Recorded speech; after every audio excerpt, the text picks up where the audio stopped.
Om Shanti. Class चल रहा था 30 मार्च 1963 का। पहले पेज के मध्यांत में बात चल रही थी कि स्थापना का साक्षात्कार है तो विनाश का भी साक्षात्कार है।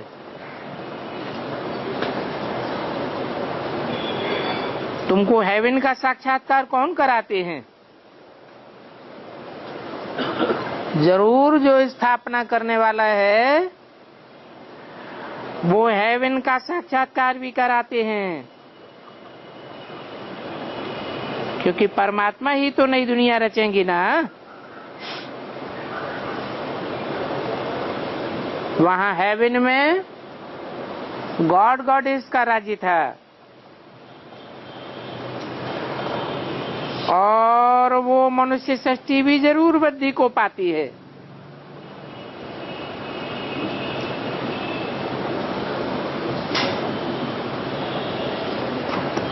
वृद्धि पाते पाते आखिरी देवी देवता सनातन धर्म की आत्माएं 33 करोड़ हो जाती है और हर धर्म की आत्माएं अंत तक आती रहती है। ऐसी नहीं कि देवता वर्ण की आत्माएं त्रेता के अंत तक ही आती हैं, बाद में नहीं आती हैं।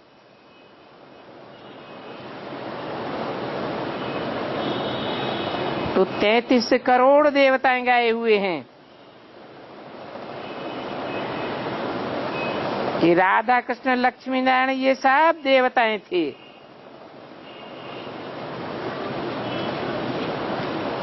परंतु वो देवताएं अब नहीं हैं।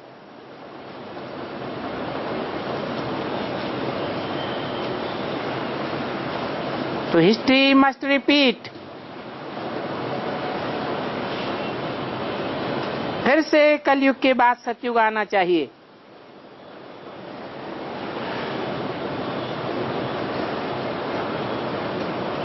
ये बातें जब तुम सुनाओ तो उनको रिकलेक्ट हो करके याद पड़े कि बरोबर आदि सनातन देवी देवता धर्म था।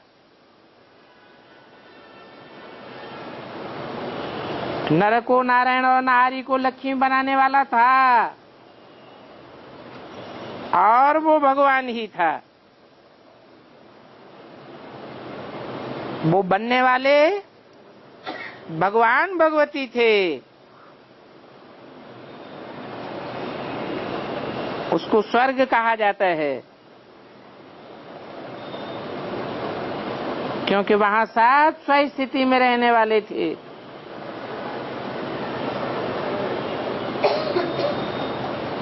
अभी वो स्व स्थिति में रहने वाले नहीं है तो अभी वो स्वर्ग भी नहीं है।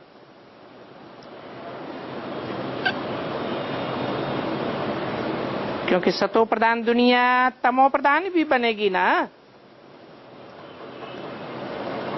सतो प्रधान होते हैं तो स्व स्थिति में होते हैं और तमो प्रधान बनते हैं तो देह की स्थिति में आ जाते हैं। अभी तुम जान गए हो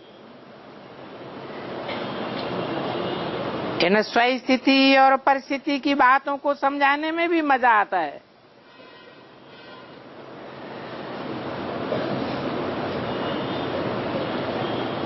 तो ऐसे नहीं कहना है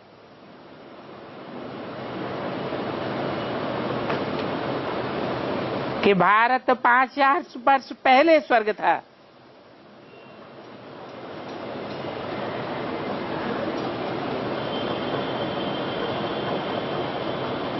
नहीं, 5000 वर्ष के अंदर स्वर्ग और नरक दोनों होता है। और मनुष्यों ने तो सुना है स्वर्ग को लाखों वर्ष हुए।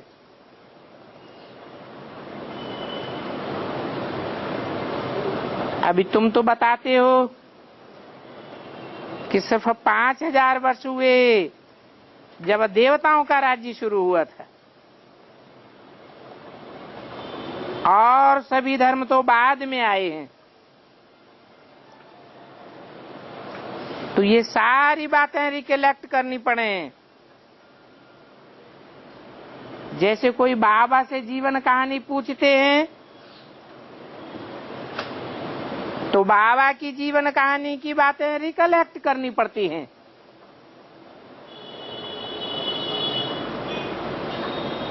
यहां तो हम शिव बाबा की बायोग्राफी बताते हैं।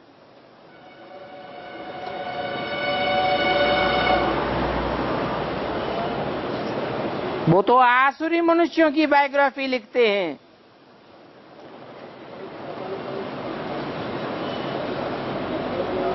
कौन वे माने कौन? बीके वालों ने कौन सी आसुरी मनुष्यों की बायोग्राफी लिखी?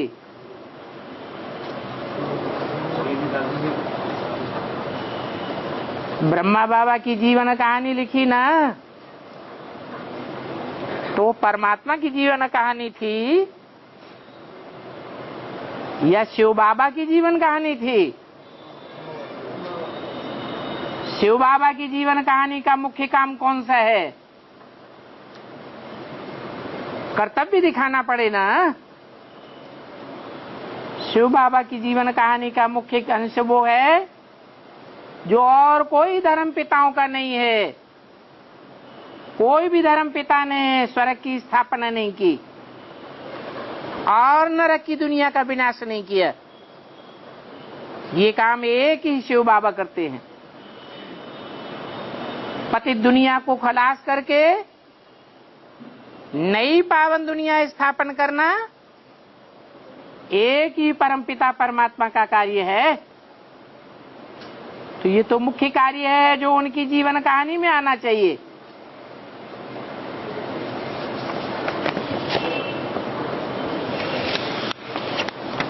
ये है दैवी संप्रदाय की जीवन कहानी जो गाई जाती है।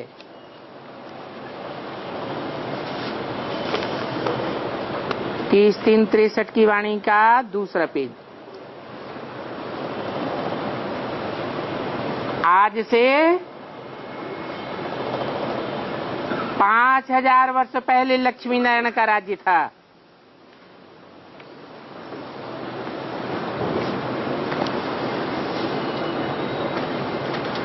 पांच 5000 वर्ष पहले था या अंदर था? 5000 वर्ष के अंदर था या 5000 वर्ष से पहले था? है अंदर था। उसकी हिस्ट्री है शास्त्रों में।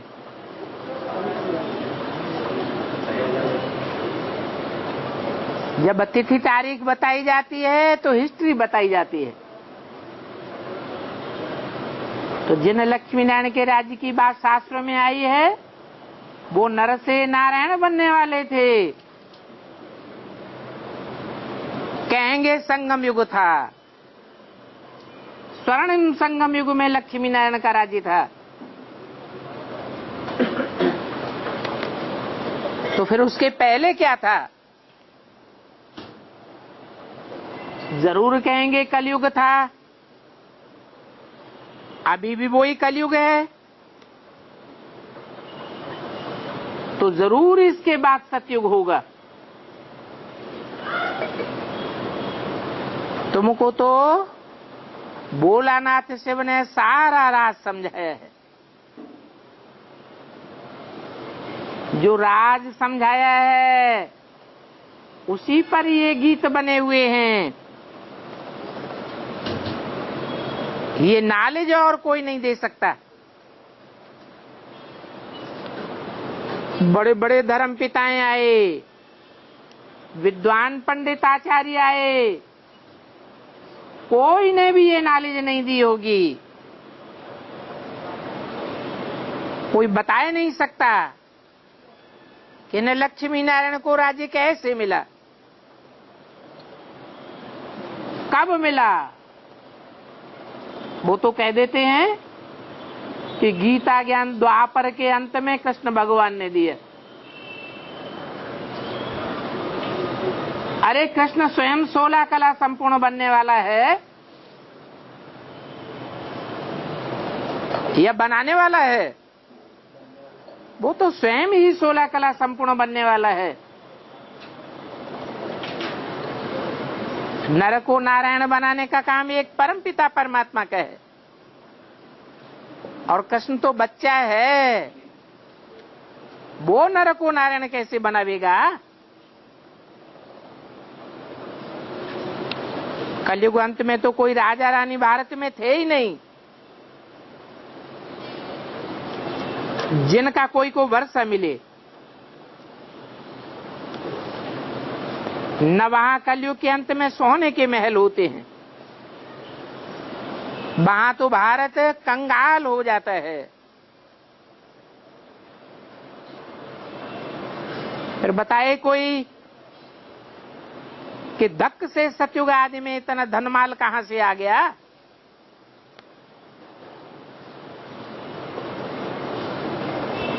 जो सोने के महल बन गए।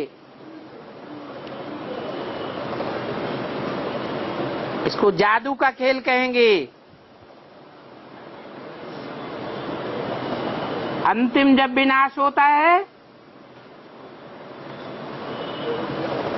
तो बड़ी जोरों से सारी दुनिया में बड़े बड़े भूकंप आते हैं।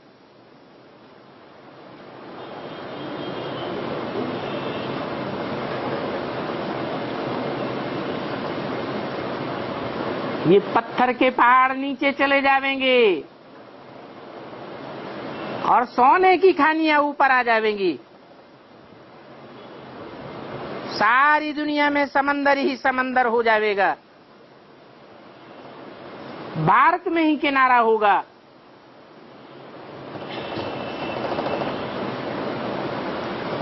समंदर जोर से उबाल मारेगा,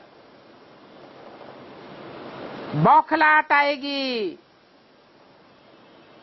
समंदर के अंदर के सारे हीरे रतन जवाहरात कहां पहुंचेंगे? किनारा कहां होगा? है भारत में ही होगा।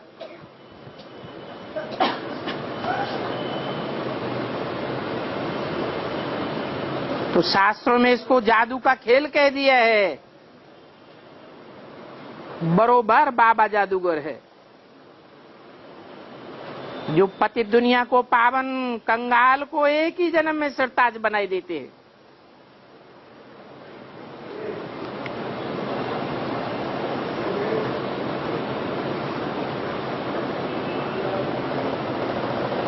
वो जादूगर होते हैं, वो भी पैसे की रिद्धि सिद्धि से लोगों को ठगते हैं।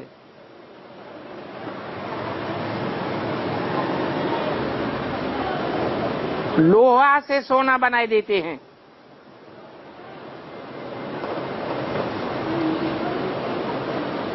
तो ये बेहद का बाबा है, जो फिर सारे भारत को कंगाल मोहताज से एकदम वैकुंठ बनाई देते हैं। ये है ईश्वरीय रिद्धि सिद्धि, जो रिद्धि सिद्धि दुनिया में और कोई मनुष्य नहीं कर सकता। वो तो झूठी रिद्धि सिद्धियां होती हैं अल्पकाल की, और ये तो प्रैक्टिकल बात है।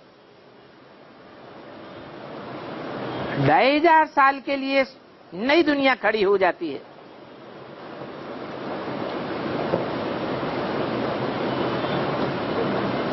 बच्चे साक्षात्कार से भी देखते हैं।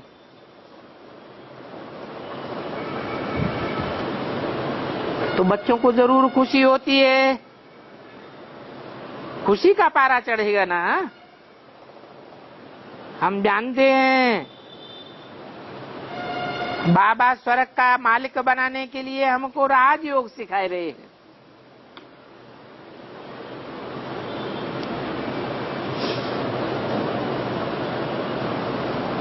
माया पर जीत पाने का ये जादू है।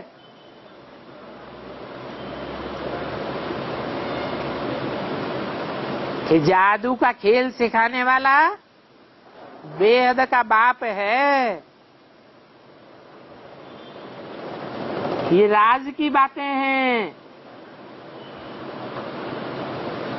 उन्होंने तो कृष्ण का नाम डाल दिया है। अब कृष्ण बच्चा राज की बात कैसे बतावेगा?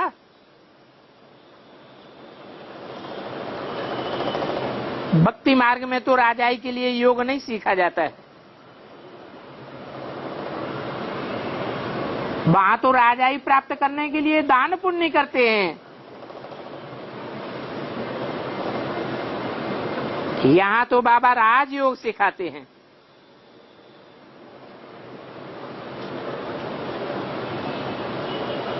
और ये राजयोग सीखने के लिए निवृत्ति मार्ग वाले नहीं चाहिए। कौन चाहिए? प्रवृत्ति मार्ग वाले चाहिए। नर नारी दोनों चाहिए, तब ही राज की बात सीख सकेंगे। बच्चा बुद्धि तो न सिखा सकते हैं और न सीख सकते हैं।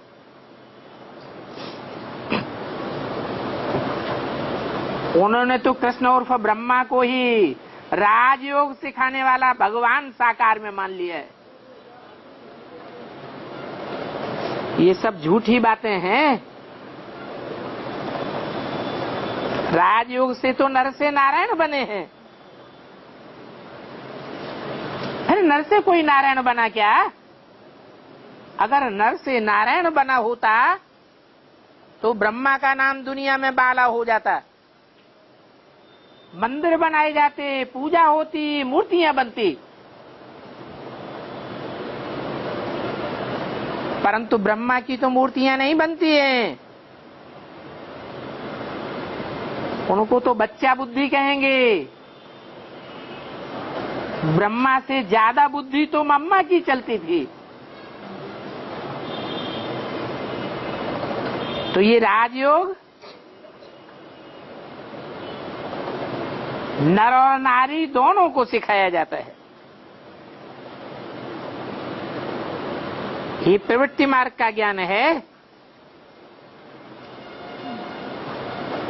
ये स्कूल ही ऐसा है। बाप राजाओं का राजा बनाने के लिए राजयोग सिखाए रहे हैं।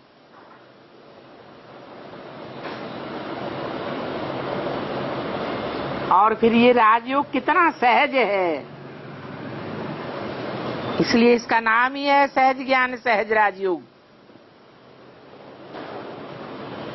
इतना सहज है कि अबलाएं कुब्जाएं भी बैठ पड़ती हैं। पुजारी पतित से अब पावन बन रही हैं।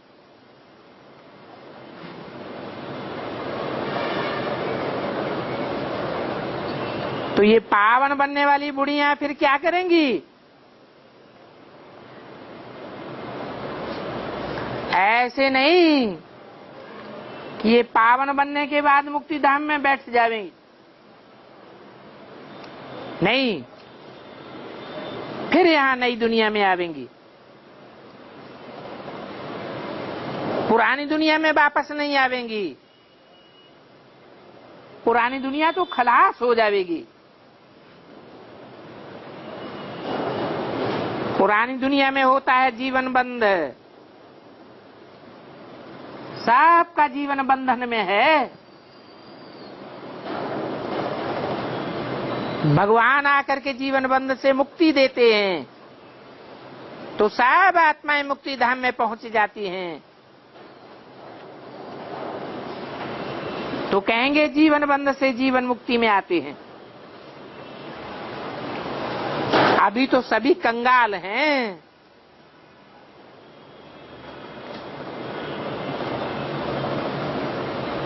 कंगाल हैं तो सोना भी कोई के पास नहीं रहने देते।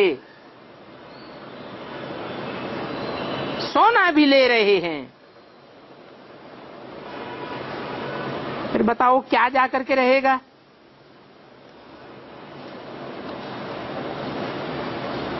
सोना चांदी हीरे जवाहरात देखने को नहीं मिलते। फिर तो जमीन रहेगी।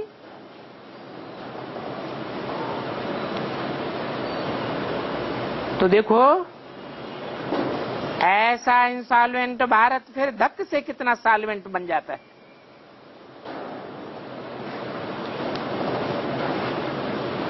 ये जमीन जो कलराठी होती जाती है,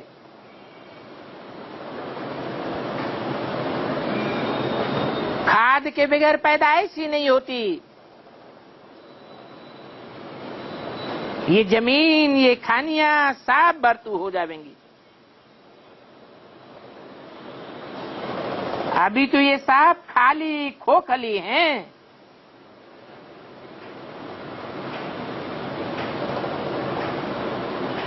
शास्त्रों में लिखा हुआ भी है कि सागर हीरे जवाहरात ले आया।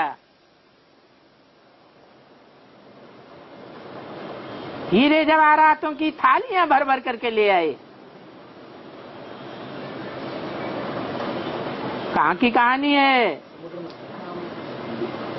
नहीं है।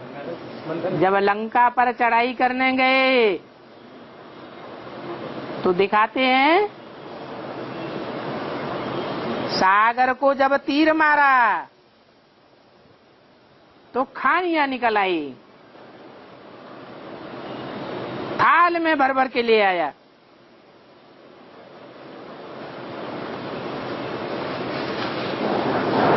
ये सागर से भी बहुत माल निकलेंगे।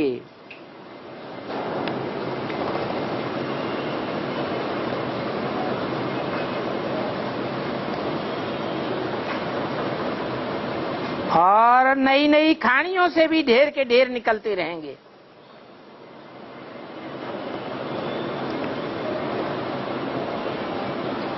तो ये सब प्रकार का वर्षा बच्चों ने इस संगम युग पर ही शिव भोलानाथ से पाया है।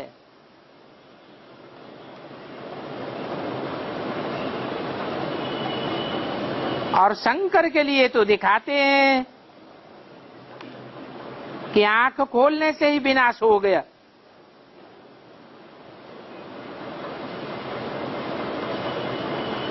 तो अच्छा हुआ या बुरा हुआ?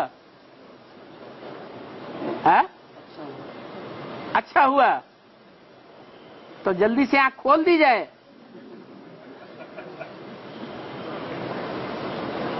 है? डर तो नहीं लग रहा है? नहीं है? याद रखना,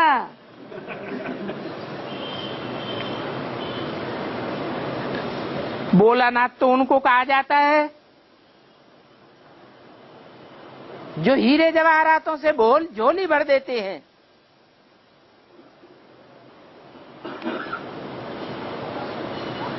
विनाश करे उसको भोलानाथ थोड़ा ही कहा जाता है। कहते भी हैं शिव शंकर भोले भाले। किसका नाम पहले लेते हैं? शिव का नाम पहले लेते हैं, फिर भोला नाम भी पहले लगाया हुआ है। तो कौन भोला हुआ? शिव ही तो भोला हुआ। शंकर का तो नाम भी बाद में लेते हैं और उनका भोलापन तो नहीं दिखाया है। उनको तो कहते हैं बाले। तो विनाशकारी हुआ ना। वो कहां से झोली भरेंगे? वो तो सारी दुनिया की झोली खाली कर देते हैं। झोली कौन भरता है? झोली तो शिव बाबा भरते हैं। ज्ञान सागर हमारी झोली भरते हैं ज्ञान रत्नों से। तो ब्रह्मा कुमारियां क्या कहती हैं? है?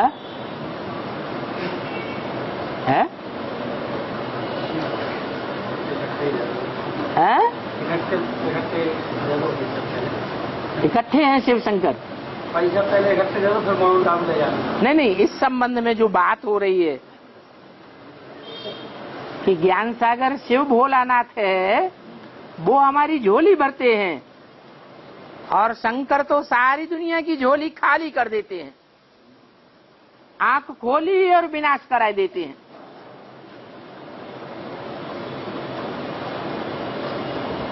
तो ब्रह्मकुमारियां क्या कहती हैं? उन्हें विनाश से डर लगता है या विनाश की बात सुनकर के खुशी होती है? उन्हें तो डर लगता है, अंदर अंदर से अविश्वास भरा पड़ा है कि विनाश होना ही नहीं है। अंडरग्राउंड कंक्रीट के महलमाड़ियां बनाते रहते हैं, कितना पैसा इकट्ठा करते हैं। अब झोली भरने वाला निराकार है या साकार? झोली भरने वाला तो निराकार है। शंकर निराकार है या उसकी मूर्तियां बनती हैं? उसकी तो मूर्तियां बनती हैं। मूर्ति साकार की यादगार है या निराकार की यादगार है? मूर्ति तो साकार की ही बनाई जाती है। शंकर तो आकारी दिखाते हैं। आकारी माने क्या? आकारी का मतलब है मनन चिंतन मंथन में जिसकी बुद्धि लगी रहे, साकारी दुनिया की बातों में जिसकी बुद्धि न जाए। देह में, देह के संबंधों में, देह के पदार्थों में अगर बुद्धि जाती है तो साकारी कहेंगे या आकारी कहेंगे? साकारी कहेंगे।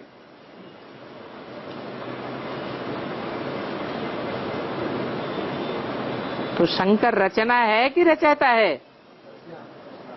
शंकर भी रचना है। तो महिमा सिर्फ एक निराकारी शिव बाबा की है। उनके लिए गाते भी हैं ऊंचा तेरा नाम, ऊंचा तेरा काम, ऊंचा तेरा ठाव।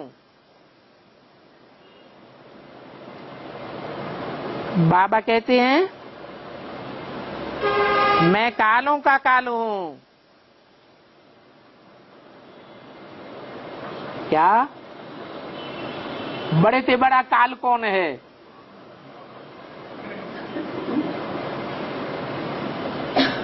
जो कालों का काल है वो तो महाकाल कहा जाता है।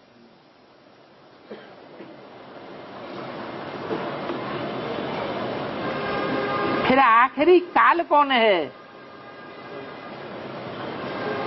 जिसके बाद कोई को काल नहीं खाएगा? अरे सबको नंबरवार काल खाता है या नहीं खाता है? तो आखिरी काल भी होगा ना। कौन है? हैं? अरे सबसे अंत में काल किसको खाएगा? है? शंकर को। शंकर को काल नहीं खाएगा। वो कभी मरता नहीं है, कभी जन्म भी नहीं लेता है। ये तो बेहद की बात है। जन्म मरण का चक्र मनुष्य आत्माओं को आता है। मनुष्य उनको कहा जाता है जो आदि से लेकर के अंत तक मनन चिंतन मंथन में ही रहते हैं।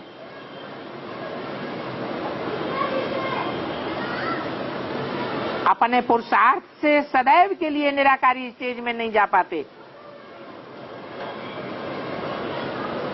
और शंकर का नाम तो किसके साथ लिया जाता है? शिव निराकार के साथ नाम जोड़ा हुआ है, तो जरूर निराकारी बनता है।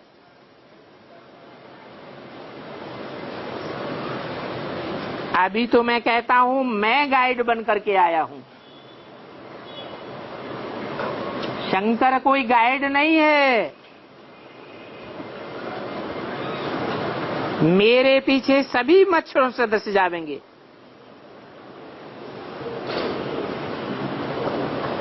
आरंभ में तो बहुत थोड़े होते हैं, फिर बाद में वृद्धि होती जाती है।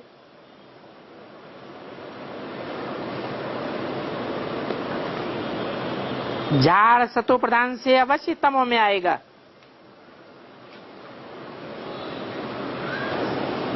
तो फिर तमो प्रधान झाड़ का विनाश भी होना चाहिए। अभी फिर से चक्कर रिपीट हो रहा है,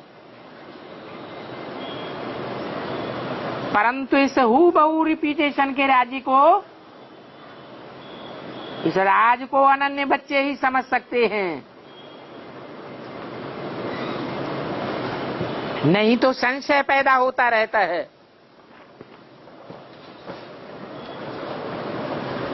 ऐसा कैसे हो सकता? तो अनन्य बच्चे इस राज को जानते हैं और कोई तो जानते ही नहीं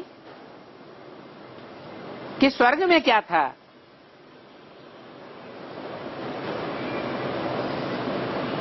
ये खरी समझानी है जो बुद्धि में रहने से बड़ी खुशी होती है और है भी बहुत सहज। कोई को भी समझा सकते हो कि भारत सोने की चिड़िया थी,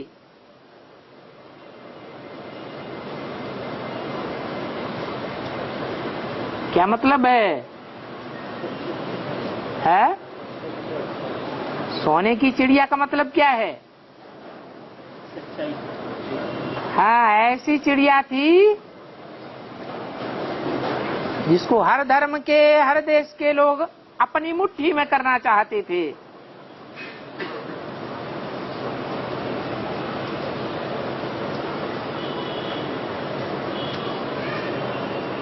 उन स्वर्गवासियों के चित्र भी रखे हुए हैं।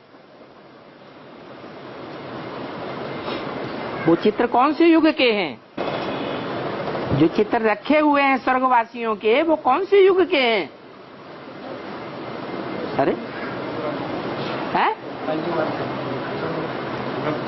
संगम युग के चित्र हैं, संपूर्ण स्टेज के चित्र हैं।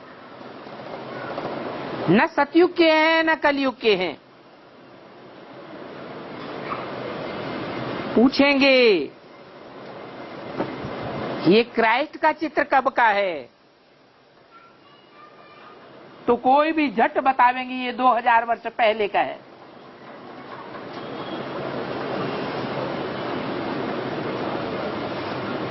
वैसे ही ये देवताओं का राज्य भी 5000 वर्ष पहले था। लक्ष्मी नारायण का राज्य अब नहीं है। वही लक्ष्मी नारायण अभी शूद्र बने हैं।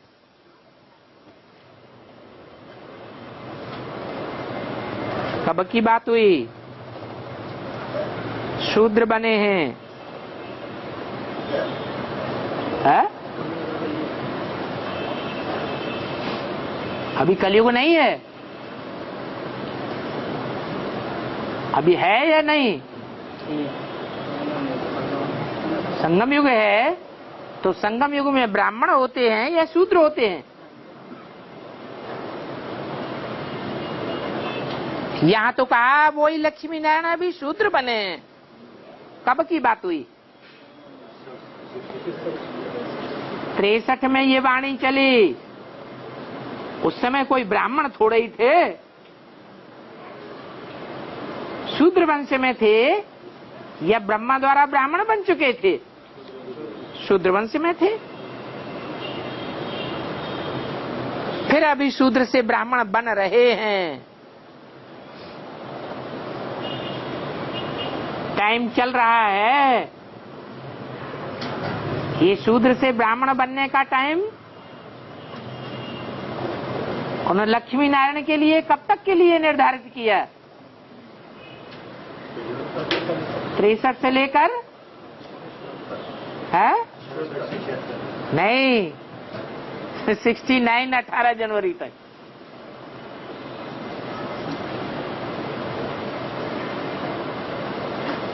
इस टाइम के अंदर अंदर उनको शूद्र से क्या बन जाना है? ब्राह्मण बन जाना है। किसके द्वारा? ब्रह्मा द्वारा ब्राह्मण बनना है। और पहला ब्राह्मण कहें या बाद वाला ब्राह्मण कहें, पहला ब्राह्मण कहें, तो इन वर्णों पर भी समझाना सहज है। 84 जन्म हम चारों वर्णों में चक्कर लगाते हैं। ये हमारा अंतिम ईश्वरीय जन्म है और ये ईश्वरीय जन्म ब्राह्मणों का संगम पर होता है।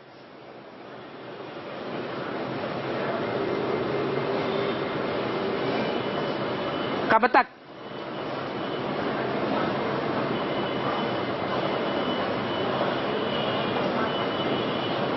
कब तक होता है?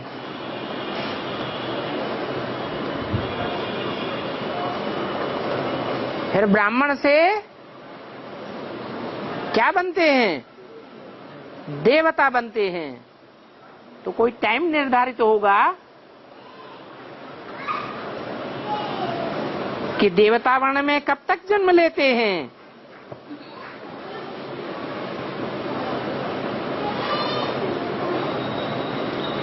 कोई आखिरी पॉइंट है? अच्छा, आखिरी नहीं तो शुरुआत का पॉइंट है?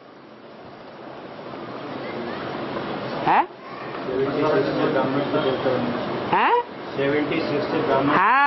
76 से कहेंगे, शूद्र से ब्राह्मण नहीं, ब्राह्मण से देवता बनना शुरू हुआ।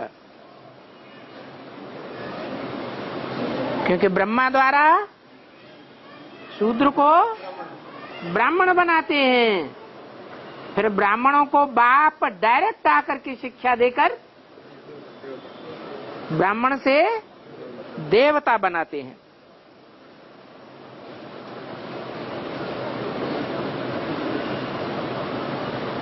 डॉक्टर से डॉक्टर बनाया जाता है, इंजीनियर से इंजीनियर बनाया जाता है। तो देवता बनाने के लिए कौन चाहिए? जरूर देवता ही चाहिए। जो बड़े में बड़ा देवता है उसको महादेव कहा जाता है। वो महादेव भगवान भगवती का भी टाइटल बनता है। वास्तव में भगवान तो एक को ही कहा जाता है। फिर वही देवता वर्ण से फिर क्षत्रिय वर्ण में 12 जन्म लेंगे।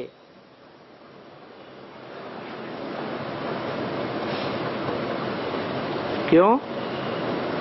देवता वर्ण वाले 13 जन्म नहीं लेते हैं कोई? है? कौन? फर्स्ट ग्रेड वाले देवता 13 जन्म लेते हैं या सेकंड ग्रेड वाले देवता 13 जन्म लेते हैं?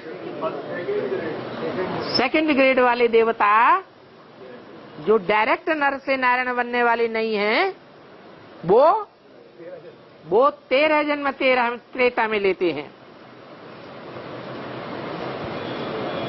इसलिए उसका नाम भी क्या पड़ा है? त्रेता युग। क्योंकि पुनर्जन्म लेते लेते वर्ण बदलते जाते हैं।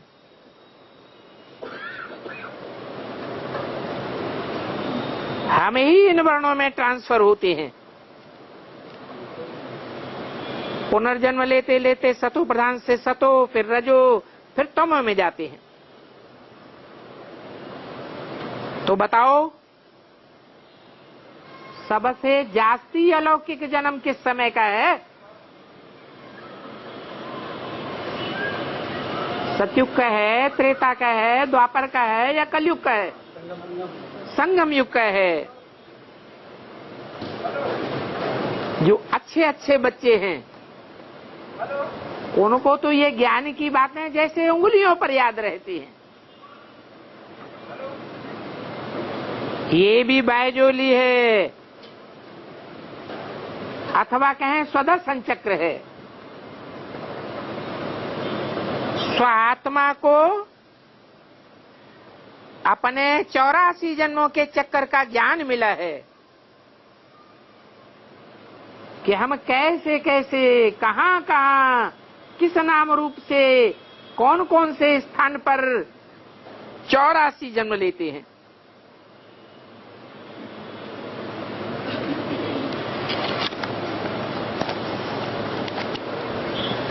विराट रूप के भी 84 जन्म के चित्र मिलते हैं।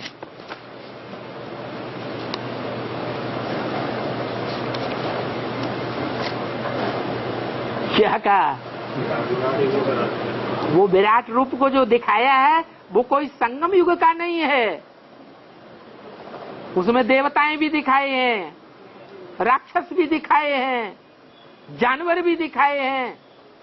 तो ये जानवर और राक्षस कहाँ होते हैं? द्वापर कलयुग में होते हैं। देवताएं कहाँ होते हैं? है? देवताएं होते हैं सतयुग में। और भगवान भगवती कहाँ होते हैं? संगम में भगवान भगवती होते हैं। तो ये विराट रूप के छपे हुए चित्र भी हैं जो मिलते हैं 30-3-63 की वाणी का 3रा पेज।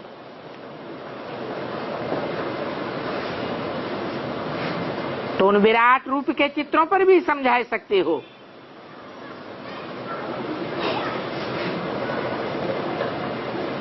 कि भारत की वृद्धि कैसे होती है।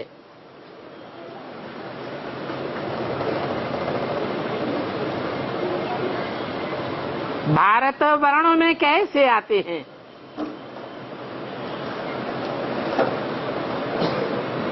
सो ये नाटक सारा बना हुआ है भारत पर।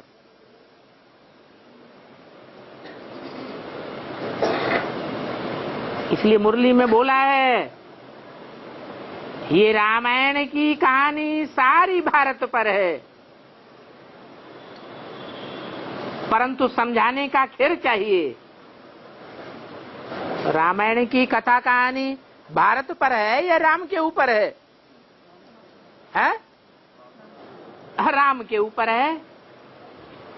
उसका नाम ही रख दिया रामायण। आयन माने घर। ये रामायण जैसे राम का घर है, राम कथा का, तो भारत नाम क्यों नहीं आया?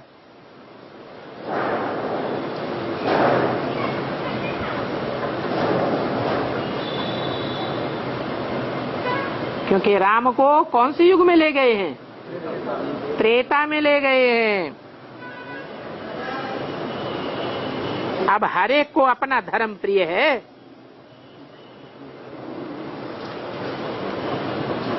परंतु हमारा धर्म सभी से वंडरफुल है।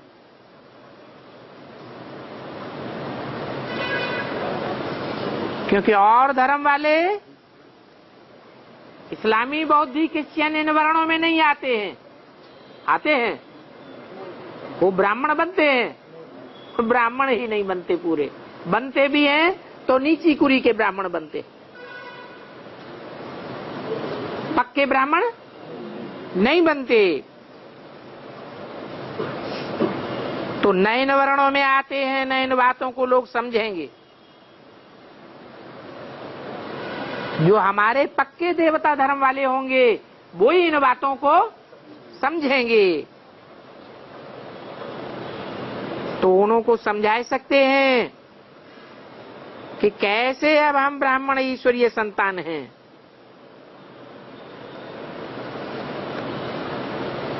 ईश्वर तो निराकार को कहा जाता है, परंतु वो निराकार भी जरूर साकार में आकर के ईश्वरीय संतान बनाते हैं। फिर हम दैवी संतान बनेंगे, फिर क्षत्रिय संतान बनेंगे, फिर वैश्य, फिर शूद्र बनेंगे। तो ये सारा ज्ञान अभी हम ब्राह्मणों को है।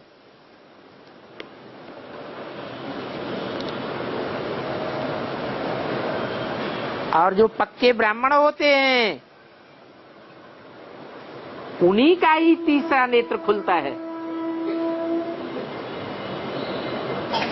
जो ब्राह्मण बनते नहीं उनका तीसरा नेत्र ज्ञान का मनन चिंतन मंथन वाला खुलता भी नहीं। अभी तुम बच्चों के नंबरवार नेत्र खुलते जाते हैं। त्रिनेत्री के बच्चे क्या होंगे? त्रिनेत्री होंगे। जब हम शूद्र थे तो नहीं जानते थे, जब हम देवता बनेंगे तो भी हमको पता नहीं रहेगा।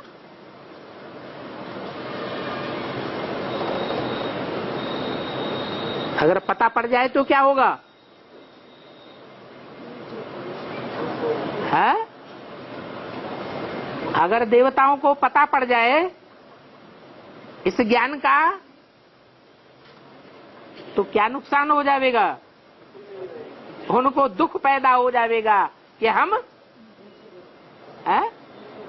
नीचे गिर जाएंगे।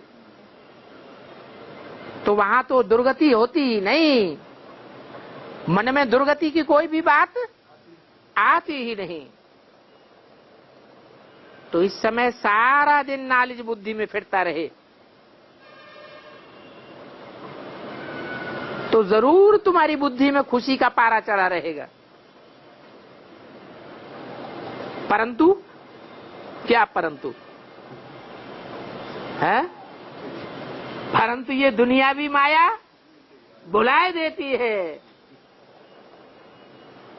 इसलिए जो मजा आना चाहिए वो मजा नहीं रहता है। नहीं तो यहां मुरझाने की तो बात ही नहीं है। कहां? संगम युग में। ये संगम युग तो सारा ही मौजों का युग है। मुरझाने की तो बात ही नहीं होनी चाहिए। जितना जितना मुरझाते हैं उतना उतना हम कौन से युगों की शूटिंग कर रहे हैं? तो द्वापर कलयुगी नरक की दुनिया की शूटिंग कर रहे हैं। अभी हमारा भाग्य हमारी मुट्ठी में भगवान ने दिया हुआ है। कभी भी मुरझाई से नहीं आनी चाहिए। ऐसा भी टाइम आवेगा जो सारा समय बहुत ढेर के ढेर जिज्ञासुओं को समझाने में तुम्हारा चला जाएगा। क्या कहा? है? हाँ, तुमको खाने की भी फुर्सत नहीं मिलेगी।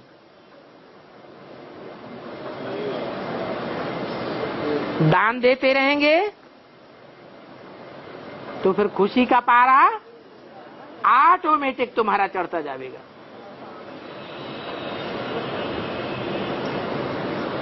जितना दान करेंगे उतना खुशी चढ़ती जाएगी। तो बाप पहचान देते हैं कि तुम किस किस को समझाओ। क्या? किस किस को समझाओ? है? वो तथाकथित ब्राह्मण तो बड़े बड़े आदमियों के पीछे पड़े रहते हैं। 20 बार उनके पास जाओ तो भी ध्यान से सुनते ही नहीं। जैसे कि उनको पहचान ही नहीं है किसको समझाना चाहिए, किसको नहीं समझाना चाहिए, किसको समझाना चाहिए। तुम्हारे कुल का होगा तो एक बार थोड़ा सा भी सुनेगा तो बुद्धि से चटक पड़ेगा।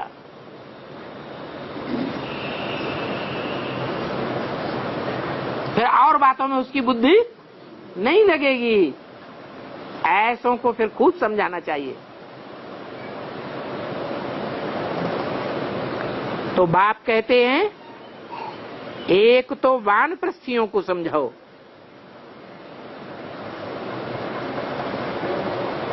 क्या? इसको समझाओ? वानप्रस्थियों को समझाओ। और दूसरा मंदिरों में जाओ।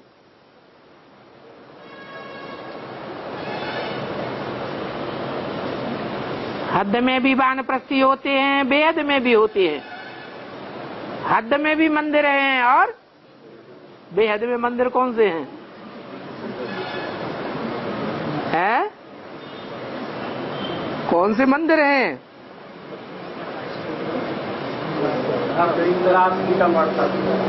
गीता पाठशालाएं भी मंदिर हैं और ये सतयुग में जो लक्ष्मी नारायण बनने वाले हैं वो भगवान भगवती हैं या देवी देवताएं होते हैं? वो देवी देवताएं हैं। उनके मंदिर कहाँ मिलेंगे? ब्राह्मणों की दुनिया में ही उनके मंदिर हैं बेहद के, या बाहर की दुनिया में है? कहाँ है? बेसिक में। तो एक तो वानप्रस्थियों को समझाओ और दूसरे किसको? मंदिरों में जाकर के समझाओ। ये लक्ष्मी नारायण का मंदिर बहुत फर्स्ट क्लास मंदिर है।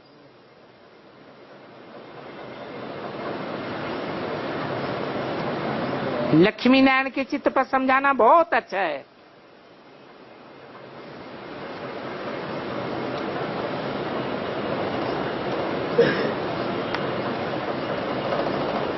उन पर लिखा हुआ भी है गॉड फादरली बर्थ राइट।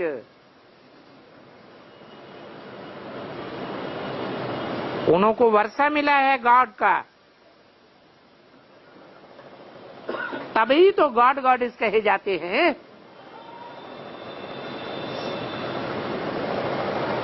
इससे साबित होता है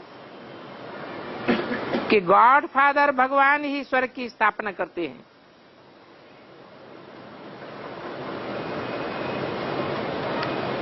उन लक्ष्मी नारायण को परमात्मा से वर्षा मिला है।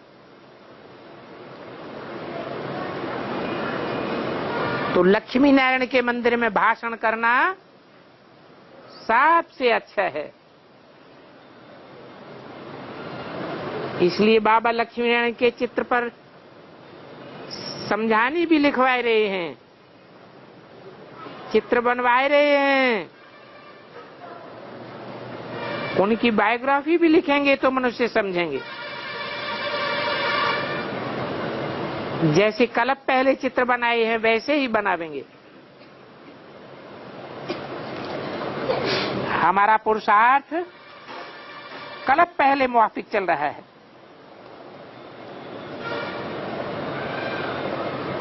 फिर भी कर्म तो हमें करना ही है।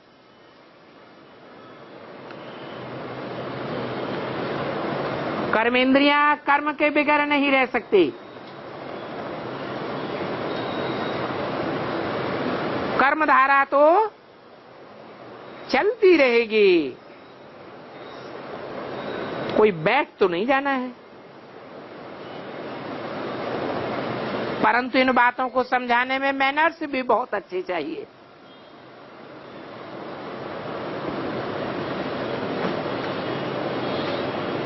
बाबा मम्मा और जो अनन्य बच्चे हैं उन्हीं की प्रैक्टिस है।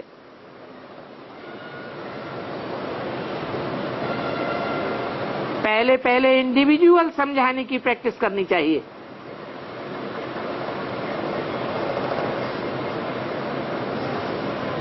बाद में भाषण करना।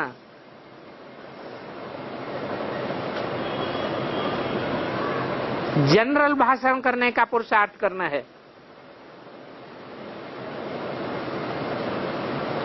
और भाषण करने में सबकी हिम्मत चाहिए। यहां तो हर बात सीखी जाती है। बताना है कि योग से आयु बढ़ती है और ज्ञान से क्या मिलता है? ज्ञान से जन्म जन्मांतर के लिए धन मिलता है। यहाँ जितना बेहद का ज्ञान उठावेंगे उतना वहां जन्म जन्मांतर के लिए धनवान बनेंगे। ये सूक्ष्म ज्ञान रतन ही तुम्हारे स्थूल धन बन जाएंगे। योग से आयु कैसे बढ़ती है? भविष्य जन्मों के लिए ही आयु बढ़ेगी या यहाँ इस जन्म में भी आयु बढ़ सकती है? कैसे?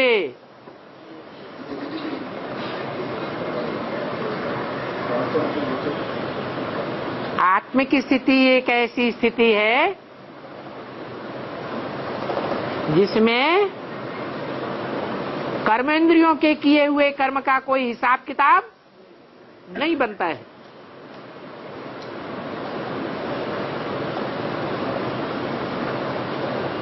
जैसे वो हठ योगी होते हैं,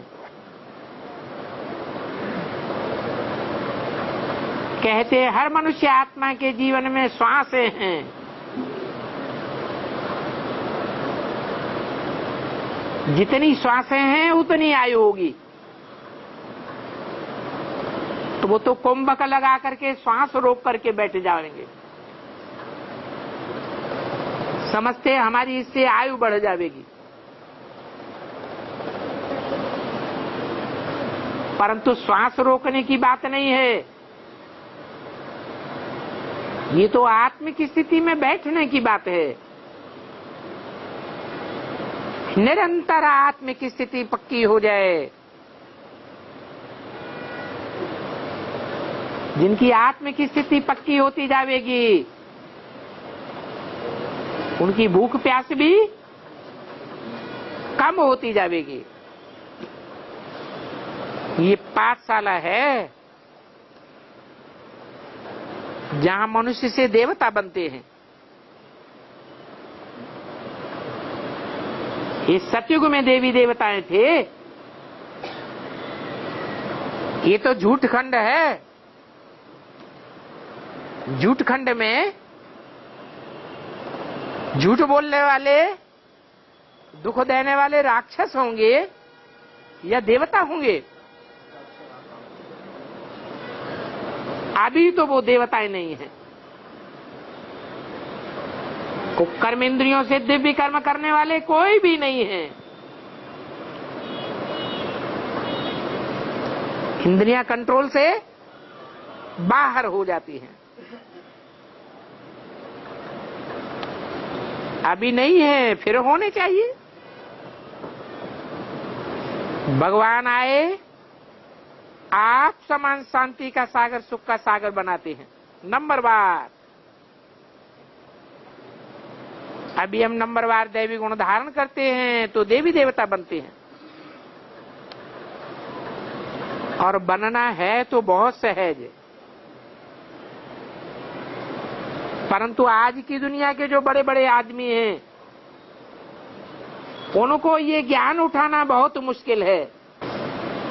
क्यों मुश्किल है?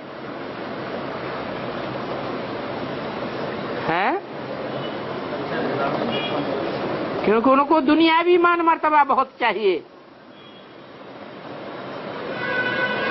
तुमको तो ईश्वरीय मर्तबा पाना है।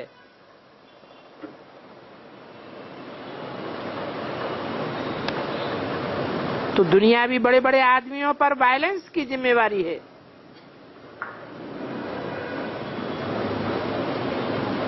रिस्पॉन्सिबिलिटी है,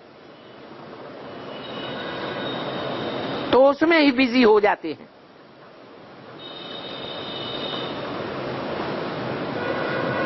इसलिए उनमें से बहुत मुश्किल निकलेंगे।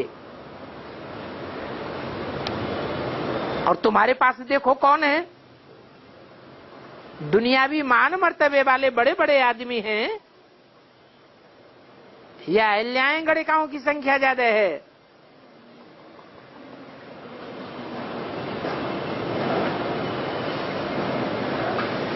और खास तेरा नाम तब निकलेगा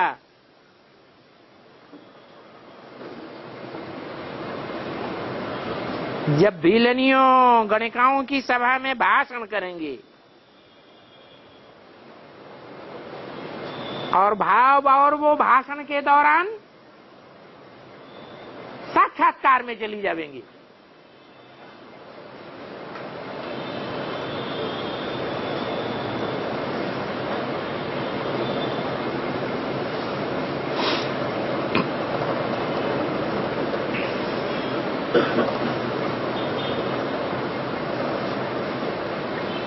फिर बैठ सन्यासियों को ज्ञान देंगी। कौन?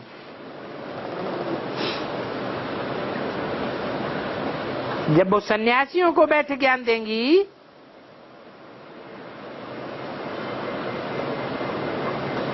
तो तेरा नामाचार तब बढ़ेगा जब तुम दुनिया के जो लोएस्ट से लोएस्ट है, जिनका कोई मान मर्तबा नहीं है, उनको ज्ञान दो। फिर वो दुनिया के बड़े बड़े विद्वानों को ज्ञान देंगी। इस समय तो ऊंचे महात्मा हैं,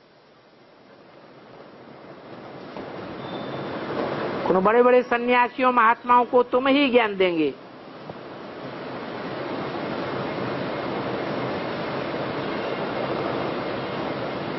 आगे चल करके इन सन्यासियों को तेरे आगे झुकना पड़ेगा।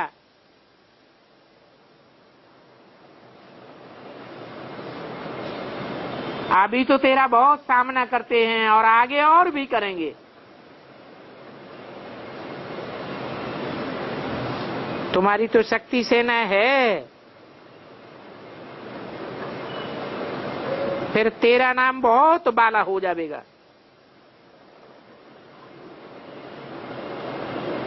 अभी तो हर बात में चीटी मार की सर्विस है।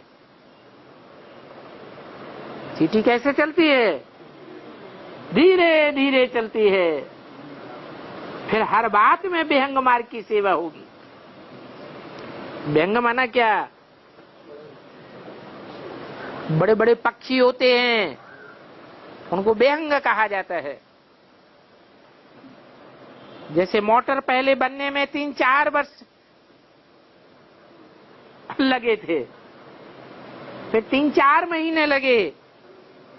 अभी तो एक मोटर बनाने में कितना टाइम लगता है? मिनटों मोटर।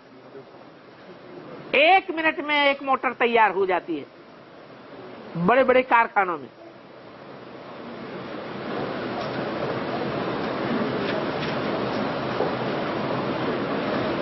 मोटर आगे बढ़ती जाती है, एक एक पुर्जा लगाने वाले पुर्जा लगाते जाते हैं। आखिर में फिनिशिंग करने वाला आखिरी फिनिशिंग करेगा, 1 मिनट में एक मोटर निकालता जाएगा। अच्छा, बच्चों को गुड मॉर्निंग।